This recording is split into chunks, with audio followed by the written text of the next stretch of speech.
Let's hang out and let's see if this thing works. Thank you, everybody, for joining. Testing, testing, 1, 2, 3. The sound, for some reason. Actually, hold on just 1 second. I'm going to turn off this light.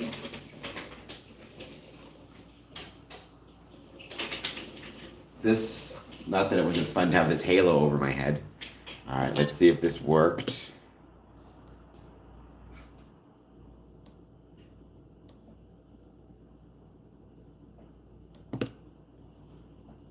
We're hanging out.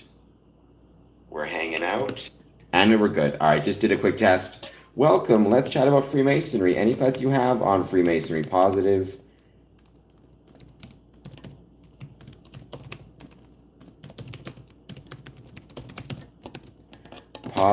negative, or neutral? I'd love to hear them. Good morning. How's it going, Dylan? I feel like you are my 1 a.m. warrior. I know it's not 1 a.m. for you, but it is for me. So you're always the first one on. That's always much appreciated. How's it going for you, Dylan?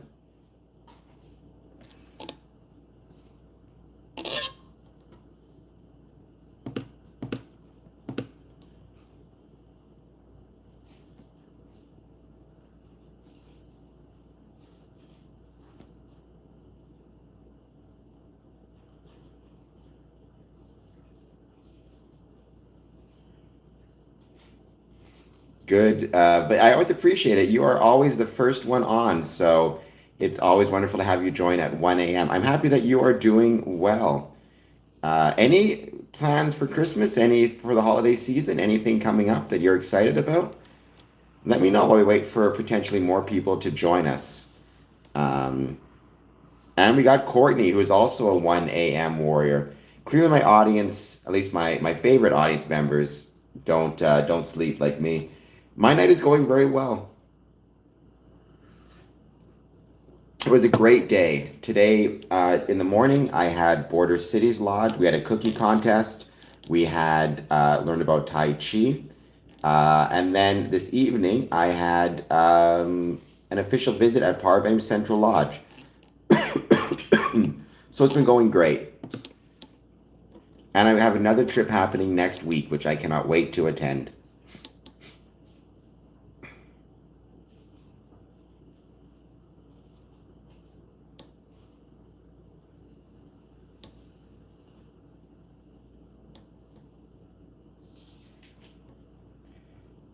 So you're a big Christmas fan then. See, for me, growing up, it was always Halloween.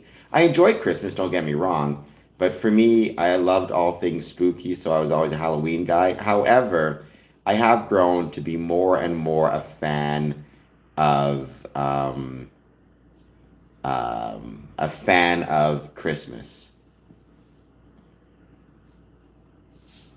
300 Spark. So is that the 300? That's an old fashioned. That's an old movie, right? From like 2006, 2007. It will, I have no doubt. I'm having a great time. Let's give it a bit more time for now. Tonight, this morning, pick your term, see who joins. Any thoughts on Freemasonry? Positive, negative, or neutral? I'd love to hear them. What I am going to do is send some invites.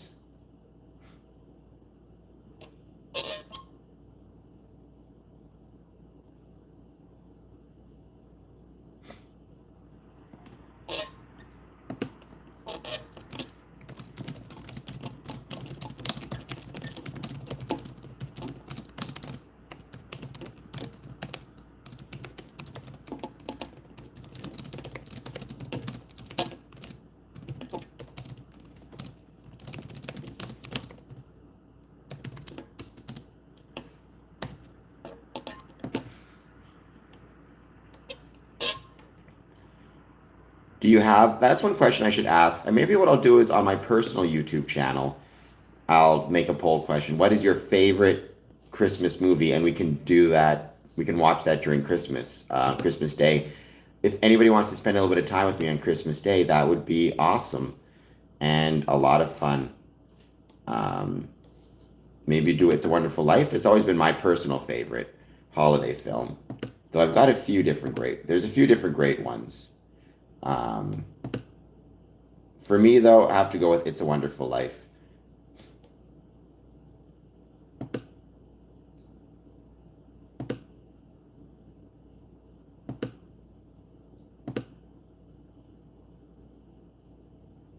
Oh, look at this. I don't know if Dylan Cohenbrick is trying to start a fight in the chat. For the record, you're not going to have any beef with me, though, because I agree with you. I also think um, Die Hard is a Christmas movie. You know what I will say, though, Dylan, and something I think a lot of people are misunderstanding or getting wrong? Um, every year there's this big debate about is Die Hard a Christmas movie or not. No one ever brings up the fact that Batman Returns, the Tim Burton sequel to Batman, is clearly a Christmas film, and yet it's never included in the emotion. Like it's never included in these debates about what is or isn't a Christmas film or is or isn't overlooked. Batman Returns is 100% a Christmas film, and it never gets the respect it deserves as a Christmas film.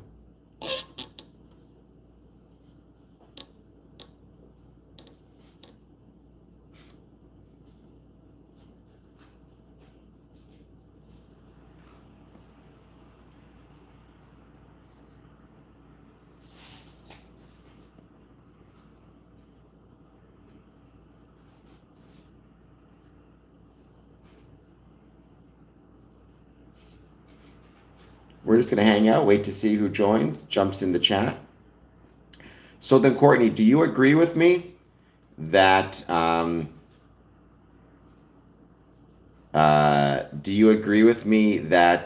Batman Returns is in fact a Christmas movie? Because that's the question. Richard Cushing, welcome, Richard. Please hit like and subscribe if you're new. That is, but that's more of a Thanksgiving movie, right? Than a Christmas movie. Mr. TJ, Mr. T, Adet, Mr. I'm going to call you Mr. T. So you're saying Batman Returns is not a Christmas movie, Mr. T. If Batman Returns, how could Batman Returns not be a Christmas movie? At the end of the movie, Batman says to Alfred, "Merry Christmas." What more do you people want?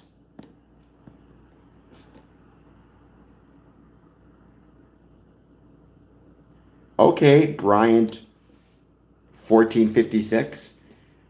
I don't agree with that completely. I don't think that has to be the case because under that theory, Eyes Wide Shut is a Christmas movie. But what I will say is, I do think if there's at least a mention of Christmas or somebody says Merry Christmas, I tend to be willing to give it more the benefit of the doubt. I'll let it pass by on a technicality. Bryant, please hit like and subscribe. Mr. T as well. Let me know if you have any thoughts on Freemasonry. Technically, that is what we're supposed to be talking about here. That's not to say I don't enjoy talking about other things as well. And sometimes we have other topics and conversations and hang out. But technically, this is a channel about Freemasonry. But I would appreciate a like, subscribe, even a 99-cent super chat. Well, every day is just another day, right? I mean, human beings, I think by our nature, we do need some type of, I don't know what the word is. We do need days in which we can take a moment to celebrate our friends, our family, what we've accomplished in life, what we've accomplished that year. Humans crave ceremony and ritual and holiday, right? I think that's just part of our nature. Yes, ritual. Okay. I mean, there's a lot of Buddhist Freemasons. I don't think Buddhists have any problem with saying Merry Christmas. So, 9682, I'll tell you if you hit the like and subscribe button. Thank you, Courtney, for the 99-cent super chat. That is greatly appreciated. Even that amount, it may seem small, it very much helps and it's very kind. And, if you can't afford to do anything, great. I'm just happy that you're here. If you can do a small one, that's great as well. Helps other people find the chat. 82nd, 63. Well, 82nd and 3, I guess you and I are in disagreement. I've been a Freemason since 2007, so almost 20 years, which is crazy to think it's been that long. I actually remember 5 different Masonic lodges, 3 in Canada, one in the States, and in Texas specifically, and Israel as well. Very kind, Courtney, very kind. Um, So 82nd to 63, though, why do you think I'm not a Freemason? And Josh, I have no idea how many teeth I have, but I do know I would like some more subscribers. Um,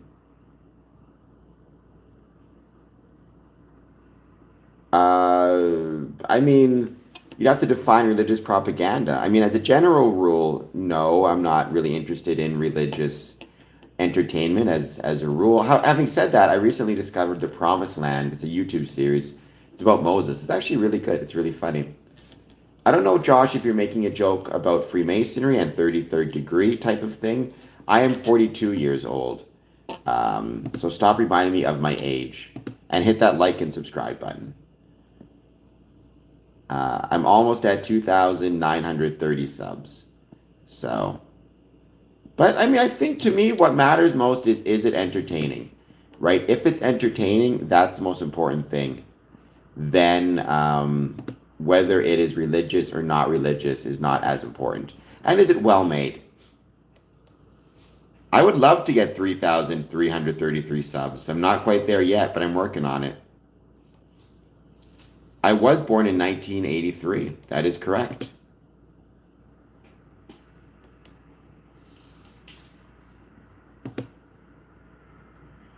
Thank you, Josh. That is greatly appreciated. I don't know, Josh, you have any questions about Freemasonry? I know you mentioned the number 33. I don't know if you are a Freemason yourself, but well, I am poor, 82nd. You can help that by doing a super chat. But what makes you think Freemasons are usually wealthy? And also, what makes you think that typically wealthy people always wear nice clothes and have nice houses? I could be rich and hiding all my money. I'm not, CRA. But the point is, don't ever judge people based on how they look or what they wear. Um, that's not a good idea. And also, being a Freemason has nothing to do with wealth. Um, some Freemasons are wealthy, some are, you know, barely getting by. Most are kind of middle class in my experience. By definition, most are average, right? That's what the definition is, most of the people. But Freemasons are definitely not typically quote unquote wealthy. Um, so very sorry to disappoint you, 82nd. If you want to help and, prove this stereotype true, what you can do is hit that like button, subscribe button, and do a super chat. Help me grow the channel. Well, there's different ways to be poor. You can be financially poor, you can be poor in spirit, you can be poor in kindness. It's just like charity, right? We talk in Freemasonry all the time about charity and benevolence, but there's a lot of different ways to be charitable. You can be charitable with your time, you can be charitable with your money, you can be charitable with your forgiveness, you can be charitable with your understanding, you can be charitable with your space. There's a lot of different ways to be charitable. There's a lot of different ways to be rich and a lot of different ways to be poor as well. At least that is my opinion on that.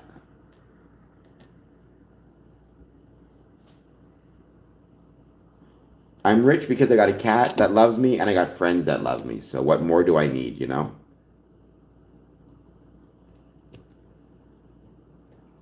Dylan does not do charity. I don't know about that, Dylan. I mean, I think probably everybody in some way does charity. I think it just, again, depends on how you define it. If you ever spent time with a friend, expecting nothing in return, but just wanted to be there for them, you could argue that's an act of charity.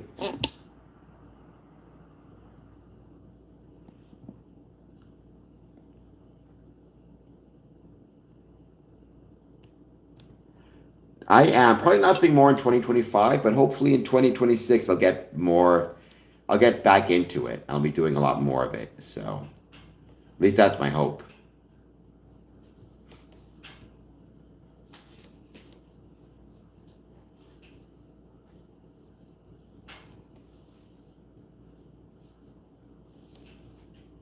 no, I enjoy it. It's a lot of fun. It's something that, it's important, but you can't just in your life exclusively have Freemasonry. You'll drive yourself crazy.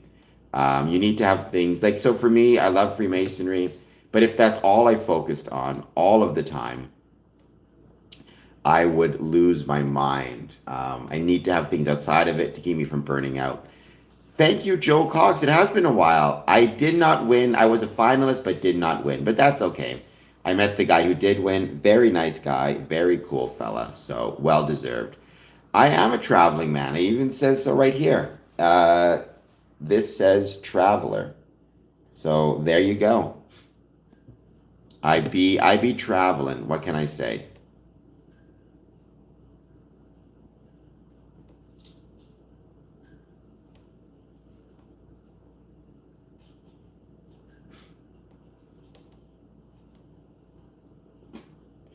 I agree. I know most people kind of make the joke when somebody says it's great to be nominated. It's kind of treated as a joke, but I don't agree. Um, I think in this case it was just an honor to be nominated. I've seen dogs that have Masonic collars because they're guide dogs or service dogs, and their friends are, friends. I've seen Masons who are blind or disabled who have guide dogs or service dogs, and if they're moving through the chairs, like becoming worshipful master or senior warden of a lodge, whatever the office might be, they'll make two sets of regalia, two sets of collars, one for the brother and one for his service dog, which I always thought was really cool. Welcome back, Nam. It depends on the lodge, right? Every lodge is different. Like for one of my Masonic lodges this morning, we had a Christmas cookie contest. So every Mason baked some cookies, or if you're me, got my neighbor to bake some cookies, and had a what's the word I'm looking for? Had a contest. I did not win. My neighbor's cookies did not win, but they came in second place, which isn't so bad. Other lodges do. Other lodges have done Christmas parties. Some will do special events in the lodge itself. They'll do a Christmas poem. They'll watch a Christmas movie with family. Every lodge decides for themselves what they want to do at Christmas. But most lodges try to do something. Okay, so it sounds like you're a Mason as well, but that doesn't mean you necessarily are. Some of that stuff finds its way online also. Um, so yeah, but I had a lot of fun with I've had a lot of fun with Christmas events at different Masonic lodges. There's actually a lot of friends of mine live in Chicago. I'm going to be going to Chicago for some Christmas parties there, some Masonic Christmas parties to see my buddies, to see my friends. So it should be a lot of fun.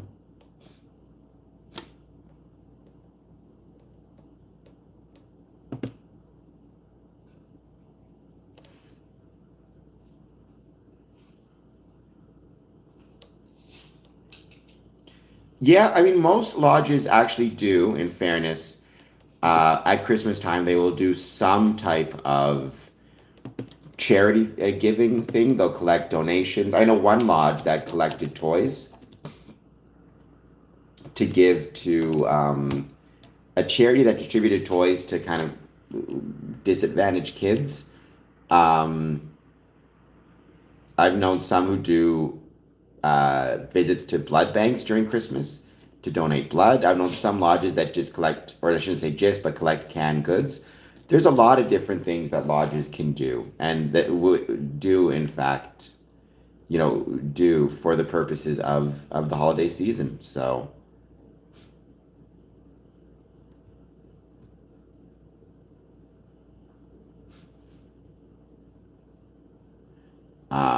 I think every lodge should do something, should try to do something, even if it's something as simple as a special holiday message to the membership from the worshipful master.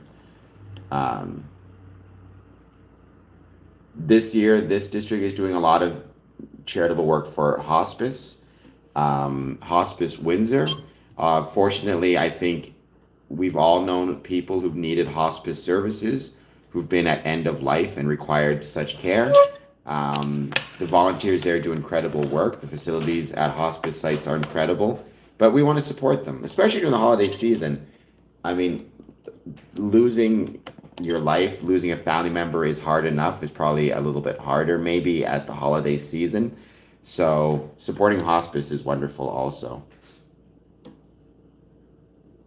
Oh yeah, that's another thing a lot of Masonic lodges have done: delivered flowers and cookies for widows. So,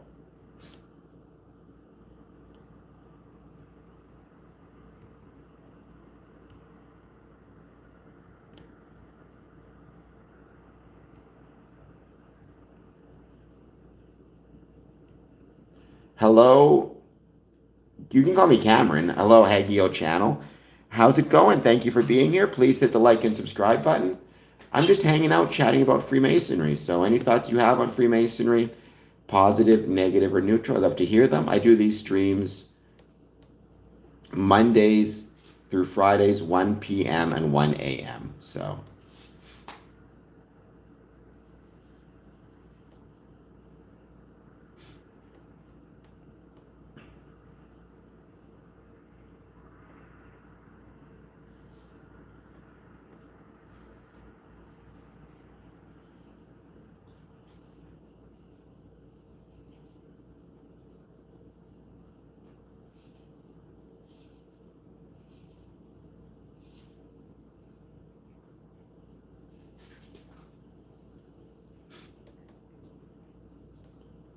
it depends on where you're at. I mean, historically, they didn't. For historically, most lodges rented out space. Oftentimes, it was above a tavern or like a bank or general store, just whatever building might have additional space. In the 1920s, as Masonic numbers started to grow and more people were joining Freemasonry, they had greater and greater amount of numbers, which meant they had greater and greater number of like people paying dues. So a lot of Masons or Masonic lodges start to build their own purpose-built buildings.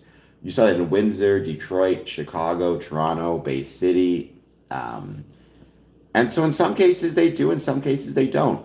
There's benefits and drawbacks to it, right? Owning your own building can be both a blessing and a curse. So,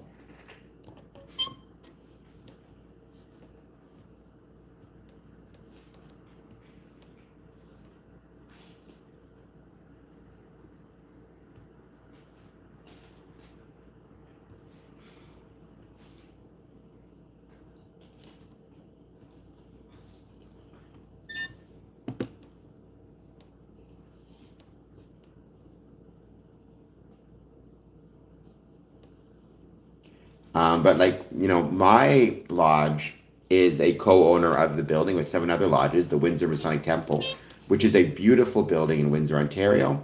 I think it's not just a Windsor gem, but it's a Masonic gem, and it's a gem of a building in Ontario. Thank you. Merry Masonic Yule indeed. I agree with that 100%. I hope you're doing well. Matzo Ball, thank you for being here. Thank you for the like. I appreciate that. Well, Helen Sindel, first of all, I'm very sorry that your mom passed away. That sucks. Um, that is not the case that you cannot discuss Freemasonry if you are a Freemason. Many Masons do. I'm one of many podcasts. There are many Masons who celebrate Christmas and New Year's, sure. I mean, I would say the majority. Nightmare Before Xmas is my fave movie. Nice. Legit pick at user. That's a legit pick, 100%.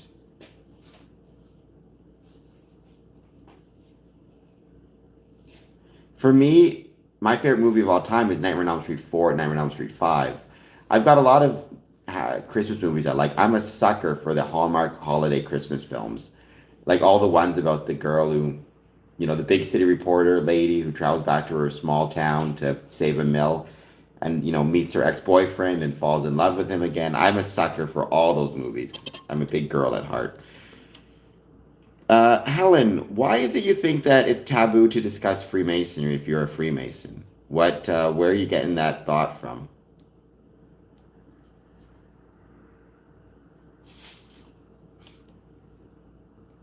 There are, but that's okay. That's why I'm here. I mean, I'm here to promote the ways Freemasonry was and is relevant to the communities in which it's located, which is one of my favorite things to do. I just love talking about Freemasonry, you know?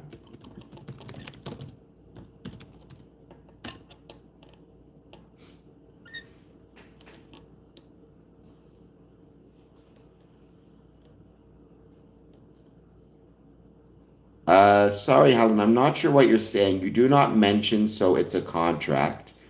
I mean, there are obligations you take as a Freemason, um, which is not the same as a contract per se. So I'm not quite sure what you mean or to what you're referring.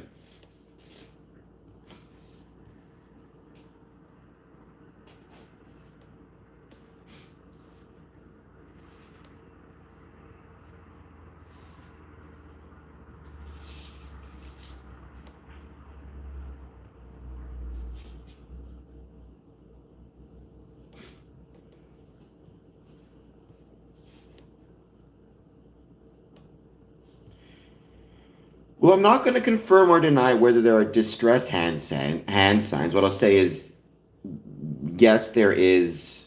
You know, if a brother's in distress, he can let you know. Um, but I am, Helen. But I am. Um, when you say is it true to come to the aid of a brother, I mean you don't have to do anything within Freemasonry, right? It's not a cult. It's not as though you're forced to do anything. Having said that, certainly within Freemasonry, we're encouraged to do our best to come to the aid of a brother if he needs help, whether that is, picking him up at the airport to giving him a place to stay. Let's say if he needs a place to crash because his house burned down, whatever it is, whatever it might be. However, the thing to keep in mind is a lot of people get that mistaken and they think that because we're expected to help a brother, that means, let's say a brother's committing crimes, we're expected to help him cover up the crime, something like that. And that's not the case. We're first and foremost citizens of our community, citizens of our country. If a brother is, let's say, committing criminal acts, our responsibility is to advise the authorities, not to help him or come to his aid. Um, Once he's been convicted and it's serving time, we can remain friends with him, try to help him, try to encourage him to get support and help and counseling to deal with whatever issues he has. But we are not to help a brother in committing these type of acts, any type of criminal activity, whether it be theft, whatever it might be. Um, if that makes any sense. What is the average age? I don't know. The only one I know or I was told is the average age of a Freemason in Texas is 67. That's the one I know for sure. The rest I'm not sure, but definitely getting older. Um, well, the first modern lodge did appear. I mean, I would say the first modern lodge, you should really call it the Grand Lodge of England in 1717. Um, But yeah, you are generally expected to come to the aid of a brother. Again, Freemasonry turns your heart to helping your brother. It's about you wanting to be the best version of yourself. That means helping others. However, that doesn't mean you help them do whatever, right? There's rules about you don't help them if they're committing crimes, for example.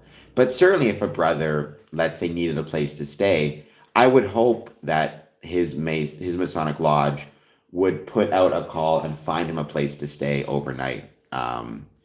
Which is why I think every Masonic lodge, one thing it should have is a list of all brothers who have a spare room, a spare couch, a spare whatever it is. So if a brother finds himself needing a place to stay, you have a list of places they can be sent. Um, like, oh, you need a place to crash. Let's say you're getting divorced, your house burned down, who knows? We have a list of brothers who have a spare room that they're willing to offer. And you should have a list of the like type of accommodations. So let's say it's an elderly brother who needs a place to stay or crash. you're not going to send him to a place where the spare room is on the second floor of the house, right? He maybe has a hard time with stairs. So um, that's just something to keep in mind. I think all Masonic lodges should have that list. I also think all Masonic lodges should have a list of emergency numbers to contact if a brother's struggling. Like, let's say, for example, if a brother's, heaven forbid, feeling like self-harm, the number is 988, which is a 24-hour, at least in Canada, 24-hour suicide crisis line. If you should know food banks, you should know all the different resources within a community to help a brother who's struggling. Well, I may be stupid, but I am still a Freemason, Helen. If there was a password, why would I give it to you? I certainly would not be giving it on streams if there were one.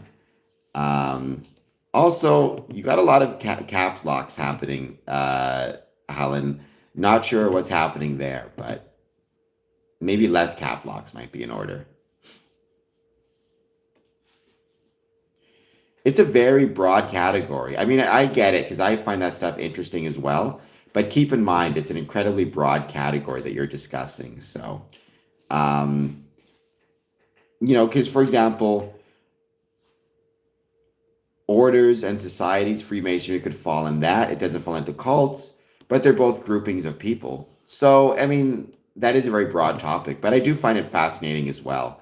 Certainly, Freemasonry and linguistics, it's fascinating the way they connect with each other. There's a lot of linguistic terms that have made their way into Freemasonry over the years, right? Like getting blackballed, on the level, square conduct. Yes, Gremlins is a great scary Christmas movie. I 100% agree with that, Courtney. They're making a new Gremlins apparently, because of course they are. They do that every year. Um, or every year there's a new sequel coming out. Swamp Donkey. Well, you can be just another subscriber by hitting like and subscribe. And Swamp Donkey, I do like your name. Um,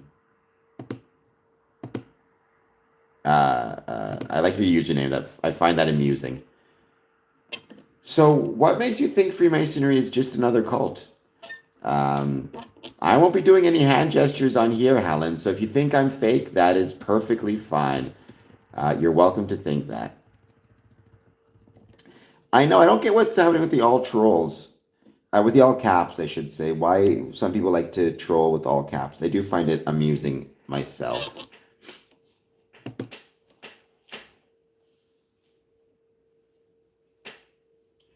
Also, the fact that it's like a million, like I'm not so fake. I'm so fake. I do find that amusing as well.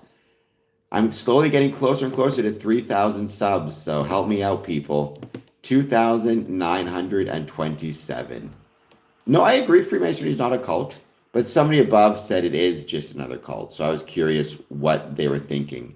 But Freemasonry is not a cult, right? I always point that out.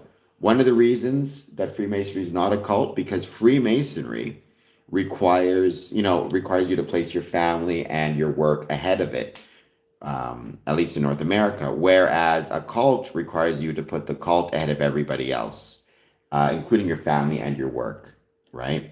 If you want to see hear or watch a great movie about a cult, check out this movie called Sound of My Voice. It is incredible. It stars like Britt Marling.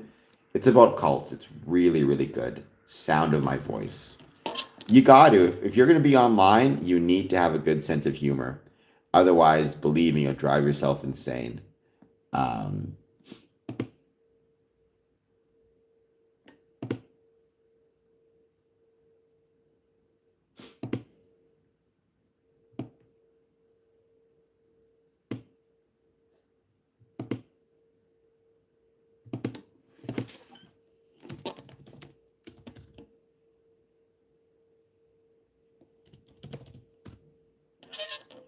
I do not. I'm an only child.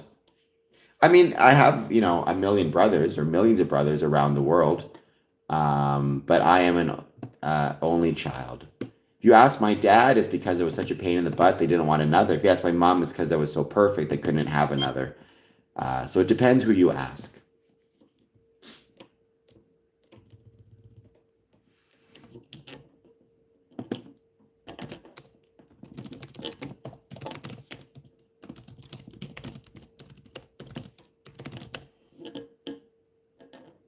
Actually, I tried one of those. The very first year as master, I tried a scavenger hunt where basically for the entire year, I gave all the brethren a list of like 30 things to find. Some of them were Masonic items within the building, some of them were Masonic items in the community, and take a picture of it. And at the end of the year, if they found whoever found the most would win a prize. So it's worth trying. And I even had um, a podcast series where it was like Masonic scavenger hunt in Windsor, Ontario, which I found Masonic items around the city and focused on them, which was a lot of fun as well.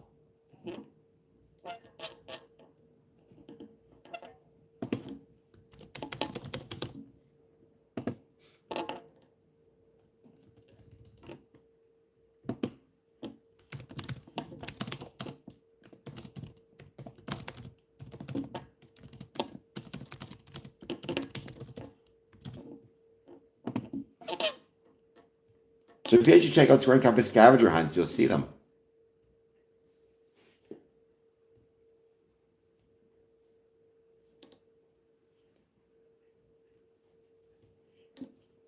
I think it go over great. You need to have a city that has enough Masonic items in it to do the scavenger hunt, right? Like it'd be harder to do in a small town where maybe there's one or two Masonic items,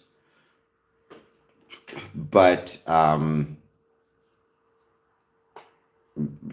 certainly in a town like Philadelphia, even Windsor, Toronto, you could find a ton of Masonic historical items, plaques, buildings where Masons used to meet,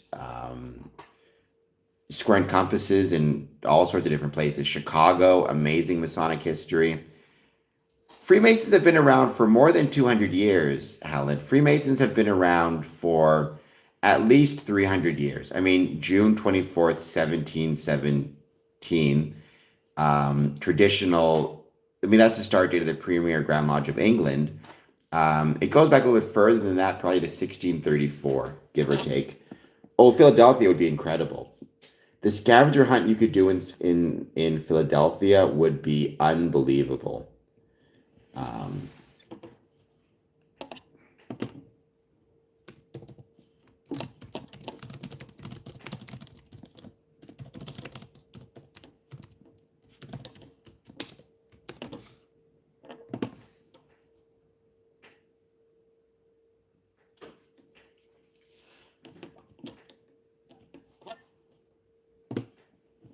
Welcome, everybody. I hope you're all doing well. Please take a moment, hit that like and subscribe button. I'm just hanging out, chatting about Freemasonry.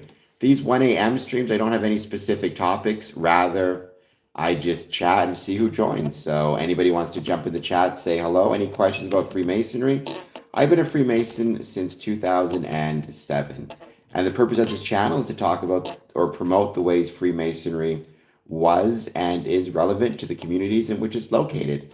These 1 a.m. Eastern streams, I I don't have any specific Masonic topics. I just wait to see who wants to join and who wants to chat.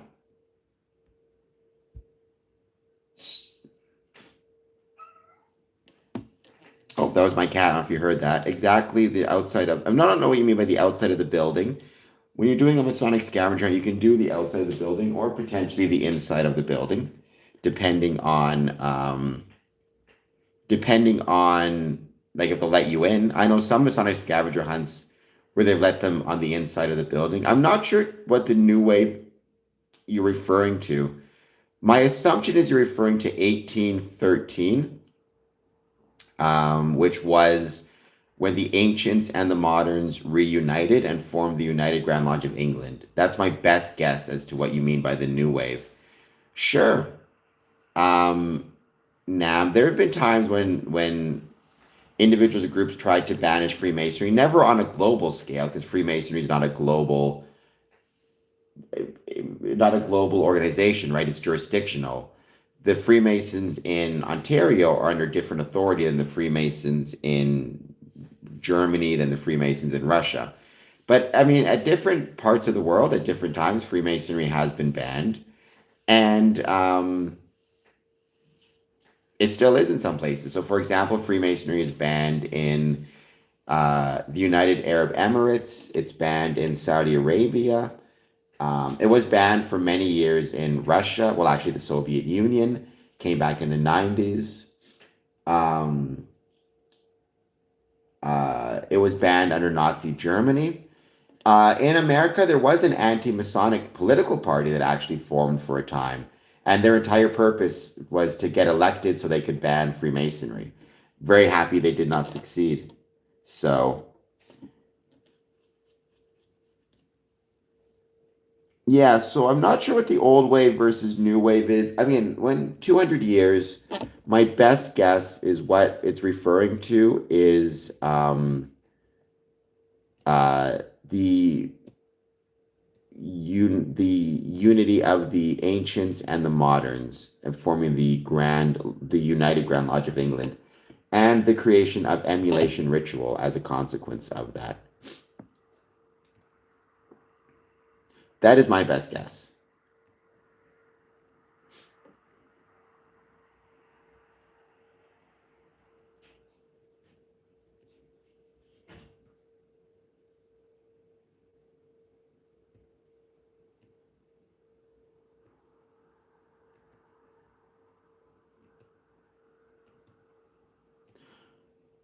We're going to give this another, let's say, 5 minutes.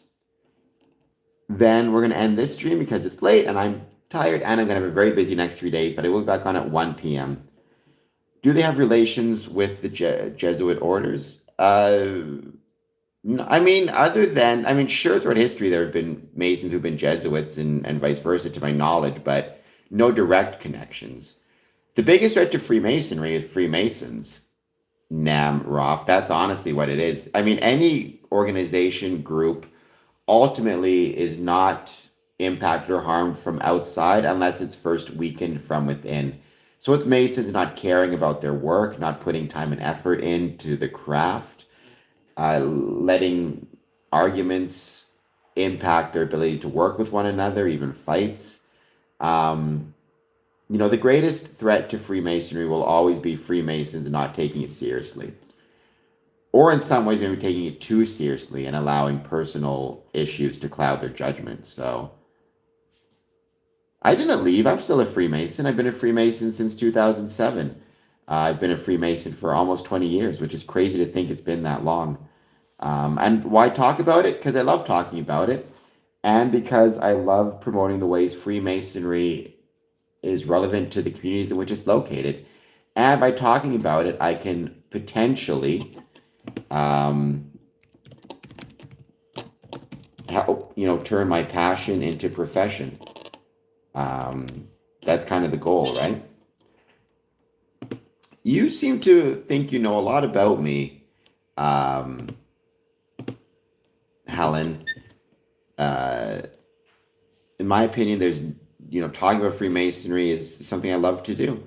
And I promise you, I've not left. So, what can I say? I'm still here. I'm still a Freemason. Actually, a member of 5 Masonic lodges, which is crazy to think I'm a member of that many. 3 in Windsor, Ontario, 1 in Texas, 1 in 1 in Texas, and 1 in Israel. Lodge Holy Land number 50.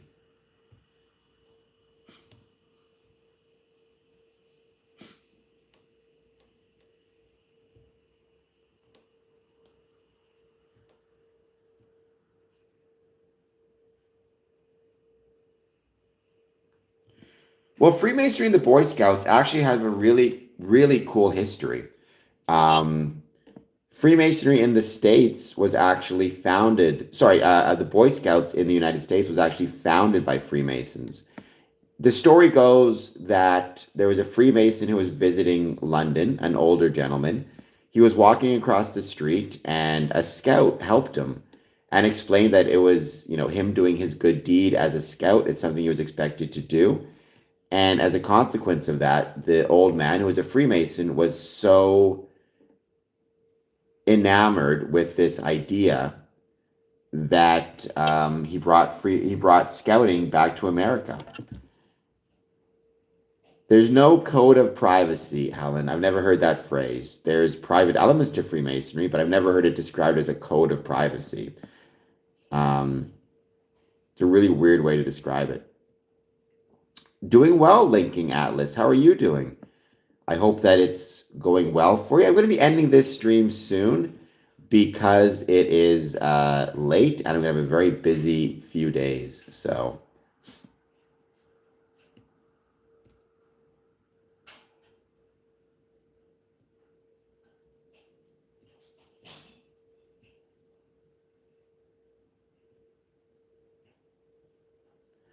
I do not know what a Weeblo is or to what you're referring, but I do enjoy answering questions, even if it's from people like Helen, who seems a little bit cranky pants. That's okay. I hope you've enjoyed. I hope I've been able to answer at least some of your questions well. I'm not sure yet what my topic is going to be tomorrow. I have a couple different ideas, but I hope you enjoyed my topics today. Sorry, at 1 p.m. particularly, what lodges can do to, bring people into the lodge. Interesting events, interesting educational programs, interesting topics, interesting initiatives that can maybe encourage people to visit and attend.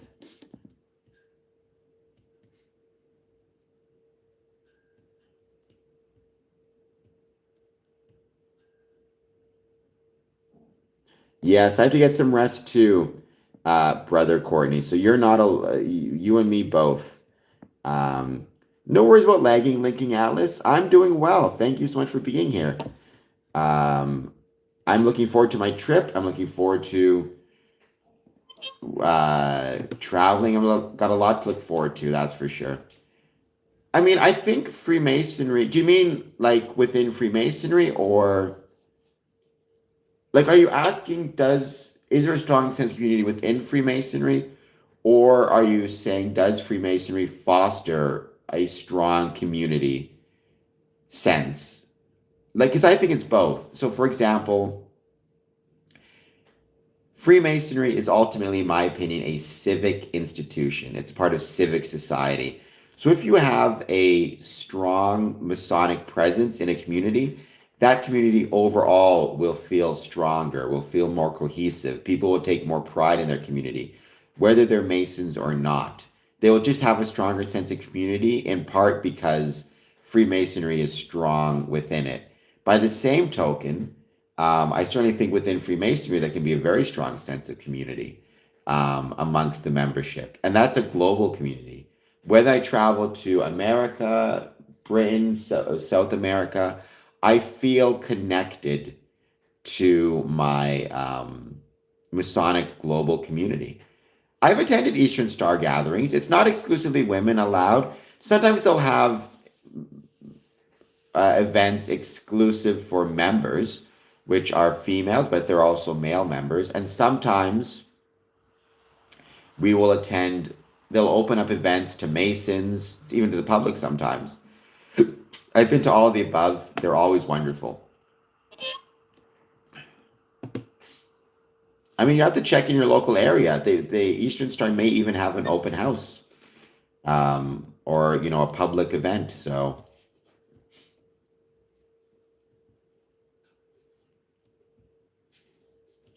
I absolutely hope you'll check it out. Well, Ronell, I know many Islamic Freemasons. It's wonderful to have you, by the way. Thank you for being here. Courtney, have a great night. I think I'll be having a great night as well. Um, However, I'll be back on at 1 p.m. All right, guys, have an excellent night. Thank you all for being here.